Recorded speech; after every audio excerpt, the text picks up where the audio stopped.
Hello everyone, আসসালামু আলাইকুম। কেমন আছেন সবাই? আশা করি সবাই অনেক ভালো আছেন। আমিও আলহামদুলিল্লাহ খুব ভালো আছি। আজকে তোমাদের নিয়ে যাচ্ছে আমাদের বাসার পাশে ছোট্ট এক স্বর্গে। দেখতেই পাচ্ছ, একটা কাঁঠাল গাছ, গাছ ভর্তি কাঁঠাল। প্রকৃতির কি অপূর্ব উপহার, তাই না? গাছের গোড়ায় পর্যন্ত কাঁঠাল ধরেছে, গাছে আবার পান পাতার মতো লতা গাছ উঠেছে।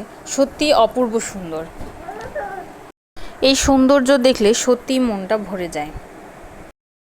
মাটি, গাছ, ফুল আর ফল, এসবের মাঝে বড় হওয়া যেন এক নিঃশব্দ শিক্ষা। এখানে আছে পুঁইশাক। বৃষ্টির পানি পেয়ে পুঁইশাকগুলো আরও বেশি ছড়িয়ে পড়েছে কুমড়া গাছ। এই দিকটায় আছে আরও কিছু পাতার গাছ, আর এটা হলো তেজপাতার গাছ।